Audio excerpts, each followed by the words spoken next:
There's nothing to writing. All you do is sit down at a typewriter and bleed. Welcome to The Bleeders, a podcast and support group about book writing and publishing. I'm writer and podcaster Courtney Kosak, and each week I'll bring you new conversations with authors, agents, and publishers about how to write and sell books. So Bleeders, summer school is now in session, and I'm doing something a little different. I'm trying to write a freaking book, and I've discovered that's very hard to do while producing 3 podcasts.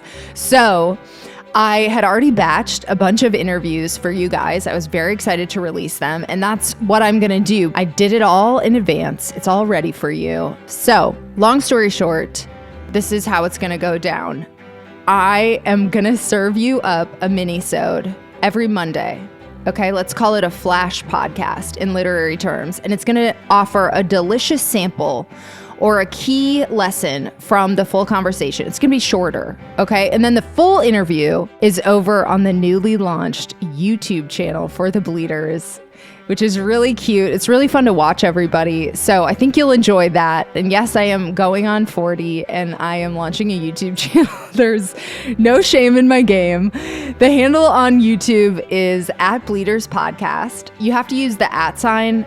It's stupid, but it's how it works. So again, youtube.com/@Bleeders Podcast. And make sure you subscribe over there so that you can stay up on the latest. And without further ado, our instructor for today is...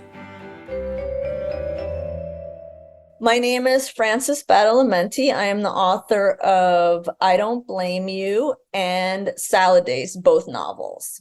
Your first book was I Don't Blame You. Set up the premise and then we'll unpack that. Okay, so I Don't Blame You is a novel about a young woman who is about to become a mother for the first time so she's pregnant while her mother is undergoing treatment for cancer. So during that course of a majority of her pregnancy, she lives in Portland, Oregon. Mom is back east in New Jersey, and she's traveling back and forth to help care for her mom. And then her mom passes away when she is about to give birth. So she's about 7 months pregnant. I want to know how long you had been writing this, when you got the aha that it's actually autofiction, and like how that unlocked what it became. So I wrote that book as a memoir. It was a time when it was like all about the memoirs, and I'm reading all the memoirs, and I was involved in just like in that headspace of memoir writing. So I was like, oh, like this thing happened to me that I'm having a hard time making sense of, which was exactly what happened to the young woman in the story. So I wrote it to make sense of my situation. But then as time went on, it like the way that I approached the writing and the characters started becoming a little more fictionalized, a little bit, not a lot, but a little. And then by the time that the book was to be published, the publisher and I decided to put it out as a novel, and not like it could have gone either way. It could have been a memoir. What were your reasons? Like, were you writing to protect people? Were you like, why was it a better fit for autofiction? I was protecting myself. I feel like it was really interesting. Like, I remember the conversation with her, the publisher. And when she said, we can just put it out as a novel, like, I just like felt like, oh God, thank God. Like, it was just like, oh, thank God. Like, it just felt like a weight was lifted. It was freedom. There was a sense of freedom. What kinds of things?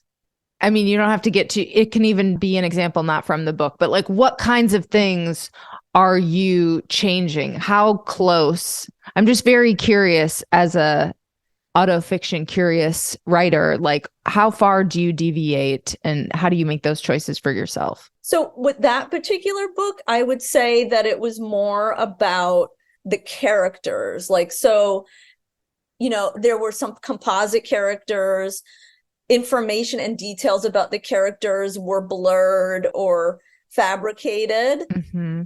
But that has since shifted with my writing. So with the second book, like way more. So as I keep going, it's getting more and more closer to what we consider autofiction.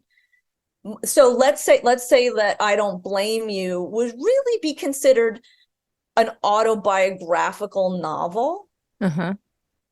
Salad Days is getting closer to what we consider autofiction. So, okay. Yeah. Maybe this will be helpful for me. Like Okay. percentages. Would you say I Don't Blame You is like 90%, whatever the truth is? So hard to pin down. But like if we were putting numbers on it, whereas like Salad Days, there's a lot more maybe, and you're at like 60% or something. Totally. Yeah. Let's say I Don't Blame You is 85 to 90% truth. Like, so, okay. So let's be clear about something. So that novel, I Don't Blame You, probably blends into creative nonfiction, right? Uh-huh. Get what I'm saying? Like autobiographical novel and or creative nonfiction. Like you could have gotten away with some of those choices anyway because of how those genres work. Correct. Yeah, they're so close, right? They're so like, it's like there's just the littlest things. 100% correct. So let's say 85 to 90% for I Don't Blame You. Salad Days veers more into, like you were saying, like 50 to 60%. That's when it's like it's based on my experiences, where I Don't Blame You is pretty much my experiences, the narratives that I have lived through, and my experiences with like slight fabrications. All right, Bleeders, that was just a little preview. The whole interview is so good, and it's over on YouTube. So again, you go to youtube.com/@bleederspodcast. That is youtube.com/@bleederspodcast for the full conversation. You're going to love it. Thank you for joining me for this episode of The Bleeders. Writing is so much better with friends. I'm your host, Courtney Kosak, and hey, let's connect on social media. I am at Courtney Kosak, that is Kosak, on Twitter and Instagram. And you can follow the show on the new show accounts at Bleeders Podcast on Twitter and Instagram. And make sure you're signed up for the Bleeders Companion Substack. The link is in the episode description for that. And if you could do me a huge solid and leave a 5-star rating and review. I have a goal for the summer to get to 50 ratings on both Apple Podcasts and Spotify. And as of this recording, I am at 7 and 20 respectively. And you can totally help me out by leaving a 5-star rating and a review if it's possible. On Spotify, you just go to the upper left-hand corner of the Bleeders page, you click the star button, and you click all 5 stars.